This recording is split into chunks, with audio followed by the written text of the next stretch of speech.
Hello students, आज हम discuss करेंगे chemical properties and trends in chemical activity of group 15 element. सबसे पहले abnormal behaviour of nitrogen. Nitrogen first member है अपने ग्रुप का, तो ये एबनॉर्मल बिहेवियर शो करता है। इसके कुछ कारण हैं। पहला कारण है due to small size, second is high ionisation enthalpy, third high electronegativity and fourth non availability of d orbital in valence shell of nitrogen.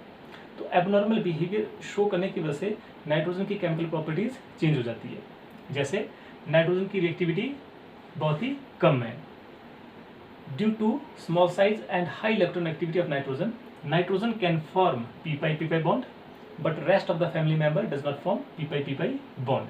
तो पी पाई मल्टीपल बॉन्ड बनने की वजह से दो नाइट्रोजन क्या करेंगे, आपस में ट्रिपल बॉन्ड बना देंगे और ट्रिपल बॉन्ड में एक सिग्मा बॉन्ड होगा, दो पाई बॉन्ड होंगे और जो नाइट्रोजन है वो N2 मॉलिक्यूल की फॉर्म में एग्जिस्ट करेगा।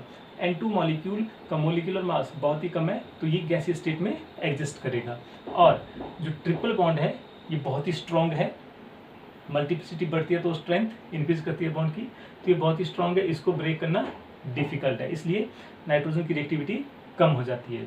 इसके अलावा जो दूसरे फैमिली मेम्बर्स हैं वो मल्टीपल बॉन्ड नहीं बना पाते, वो पी पाई बॉन्डिंग नहीं करते, इसलिए वो कैसे बॉन्ड बनाएंगे, वो सिंगल बॉन्ड बनाएंगे। जैसे 4 फास्फोरस के एटम आपस में सिंगल बॉन्ड बना के P4 मॉलिक्यूल बना देंगे।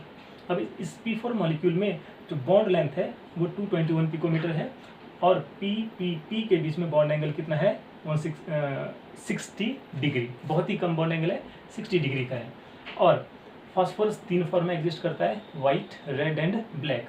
तो जो वाइट फास्फोरस है वो एयर में बर्न करना शुरू कर जाता है। क्यों बर्न करता है, क्योंकि इसमें पी का जो एंगल है वो बहुत ही छोटा एंगल है, 60 डिग्री का है, इसमें एंगुलर स्ट्रेन होगा जिसकी वजह से जो बॉन्ड है वो ब्रेक कर जाते हैं। तो एयर के कांटेक्ट में आते ही जो वाइट फास्फोरस है वो बर्न करने लगता है और P4O10 बना देता है। इसलिए हम वाइट फास्फोरस को वाटर के अंदर स्टोर करते हैं और जो रेड फास्फोरस है वो एयर के अंदर बर्न नहीं करता है। और जो जैसे फास्फोरस है ये बहुत बड़ा मॉलिक्यूल बना रहा है, P4 बना रहा है। एक फास्फोरस का जो एटॉमिक मास है वो 30.97 होता है, U 30.97 U होता है। तो इस मॉलिक्यूल का जो मॉलिक्यूलर मास है वो बहुत ज़्यादा हो जाएगा, 124 U के बराबर हो जाएगा। तो अल्टीमेटली जो P4 मॉलिक्यूल है ये सॉलिड के स्टेट में एग्जिस्ट करेगा, ठीक है, ये गैसीय स्टेट में एग्जिस्ट नहीं करेगा। इसके अलावा जो नाइट्रोजन है ये पी पाई बॉन्ड नहीं बनाता और बाकी के जो मेंबर्स हैं ये पी पाई बॉन्ड बना देते हैं। इसके अलावा जो फास्फोरस, आर्सेनिक, एंटीमनी और बिस्मथ है ये डी पाई बॉन्ड भी बना देते हैं ट्रांजिशन मेटल के साथ, ठीक है। नेक्स्ट हम डिस्कस करेंगे रिएक्टिविटी टुवार्ड हाइड्रोजन।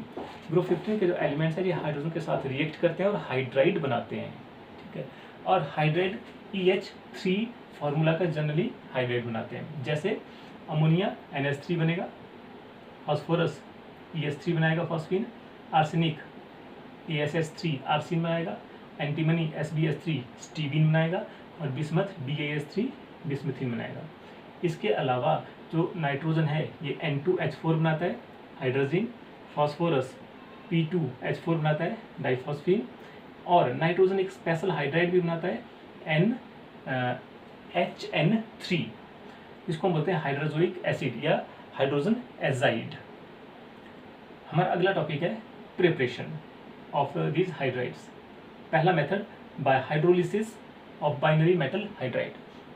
जो ग्रुप 15 के जो एलिमेंट्स हैं इनका जो बाइनरी मेटल होगा इसकी जब हम हाइड्रोलिसिस करें या वाटर के साथ रिएक्शन करवाएं तो हाइड्राइड बनेगा। जैसे मैग्नीशियम नाइट्राइड लिया, वाटर के साथ रिएक्शन करवाया, बन गया मैग्नीशियम हाइड्रोक्साइड और साथ में अमोनिया। कैल्शियम फॉस्फाइड लिया, वाटर के साथ रिएक्शन करवाया, हाइड्रोलिसिस किया, कैल्शियम हाइड्रोक्साइड बना और ES3 फॉस्फीन बना। अगर हम कैल्शियम नाइट्राइड लेंगे तो यहाँ पे NH3 बनेगा। इसी तरह से जिंक आर्सेनाइड लिया और HCl के साथ रिएक्शन करवाया, जिंक क्लोराइड बना और साथ में क्या बना, आर्सिन बना। बाकी के फैमिली मेम्बर्स भी इस मेथड से प्रिपेयर किए जा सकते हैं। दूसरा मेथड है प्रिपरेशन का रिडक्शन ऑफ ट्राइक्लोराइड्स। ग्रुप 15 के जो ट्राइक्लोराइड होंगे उनकी जब हम रिडक्शन करेंगे लिथियम एल्यूमिनियम हाइड्राइड के साथ या फिर zinc in the presence of acid में, तो क्या होगा, हाइड्राइड बनेगा। जैसे ECl3 plus 3AlH4 lithium aluminium hydride, formation of EH3 3Li Cl and 3Al H3। तो यहाँ पे बन रहा है EH3 विच इज़ हाइड्राइड। ई की जगह पे नाइट्रोजन, फास्फोरस, आर्सेनिक और एंटीमनी हम लगा सकते हैं। नेक्स्ट टॉपिक है स्ट्रक्चर ऑफ हाइड्राइड। हाइड्राइड का जो स्ट्रक्चर है वो पिरामिडल है। सभी हाइड्राइड का स्ट्रक्चर इस तरह से होता है, जैसे अमोनिया है, यहाँ पे नाइट्रोजन, हाइड्रोजन, हाइड्रोजन, हाइड्रोजन और यहाँ पे आ जाएगा लोन पेयर। फॉस्फीन का स्ट्रक्चर भी ऐसा रहेगा, सभी हाइड्राइड का स्ट्रक्चर यही है। अमोनिया में या सभी के केस में जो सेंट्रल एटम है उसकी हाइब्रिडाइजेशन होगी sp3। sp3 के जो 4 हाइब्रिडाइज्ड ऑर्बिटल हैं उनमें से 3 हाइब्रिडाइज्ड ऑर्बिटल हाइड्रोजन के साथ बॉन्ड बनाएंगे और बाकी एक जो हाइब्रिडाइज्ड ऑर्बिटल रहेगा उसमें लोन पेयर प्रेजेंट रहेगा।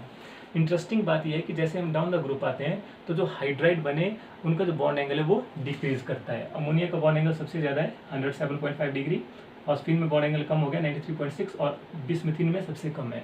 तो डाउन द ग्रुप आने पर बॉन्ड एंगल क्यों डिक्रीज कर रहा है, ये डिपेंड करता है सेंट्रल एटम की इलेक्ट्रोनेगेटिविटी और उसके साइज के ऊपर। जैसे अमोनिया में सेंट्रल एटम है नाइट्रोजन, इसका साइज सबसे छोटा है और इलेक्ट्रोनेगेटिविटी सबसे ज़्यादा है। तो अमोनिया में नाइट्रोजन और हाइड्रोजन के जो बॉन्ड है, इनके जो बॉन्ड पेयर्स हैं वो नाइट्रोजन के क्लोजर रहेंगे ड्यू टू हाई इलेक्ट्रोनेगेटिविटी। जब नाइट्रोजन के क्लोजर रहेंगे तो इन बॉन्ड पेयर्स के बीच में रिपल्सन ज़्यादा होगी, तो अल्टीमेटली जो बॉन्ड एंगल है वो इंक्रीज करेगा, बॉन्ड एक दूसरे से दूर जाएंगे ड्यू टू रिपल्सन। जैसे ही हम डाउन द ग्रुप आएंगे तो सेंट्रल एटम का साइज बढ़ गया, उसकी इलेक्ट्रोनेगेटिविटी कम हो गई, तो इलेक्ट्रोनेगेटिविटी कम होने की वजह से जो बॉन्ड पेयर्स हैं वो सेंट्रल एटम से दूर जाएंगे, मतलब उनमें रिपल्सन कम होगी, तो बॉन्ड एंगल कैसा होगा, कम हो जाएगा। रिपल्सन कम होने की वजह से बॉन्ड एक दूसरे के क्लोजर आ जाएंगे। तो डाउन द ग्रुप आने पर जो बॉन्ड एंगल है वो डिक्रीज करता है। Next is characteristics of hydrides. ये जो हाइड्राइड्स बने इनकी कैरेक्टरिस्टिक, पहली कैरेक्टरिस्टिक है बेसिक स्ट्रेंथ। जो हाइड्राइड है ये लेविस बेस एक्ट करते हैं, ये लोन पेयर को डोनेट करते हैं। तो डाउन द ग्रुप आने पर बेसिक स्ट्रेंथ डिक्रीज करती है। क्यों? Again due to down the group जब हम आएंगे तो सेंट्रल एटम का साइज इंक्रीज करेगा, इलेक्ट्रोनेगेटिविटी डिक्रीज करेगी।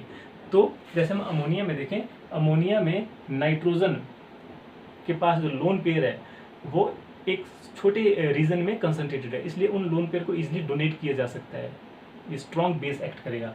लेकिन फॉस्फोरस में जो फॉस्फीन में जो फॉस्फोरस है इसका साइज बड़ा है नाइट्रोजन से, इलेक्ट्रोनेगेटिविटी कम है, तो जो लोन पेयर है वो एक जगह पे कंसंट्रेटेड नहीं है, वो डिस्ट्रीब्यूटेड है बड़े रीजन में, इसलिए उस लोन पेयर को डोनेट करना डिफिकल्ट है।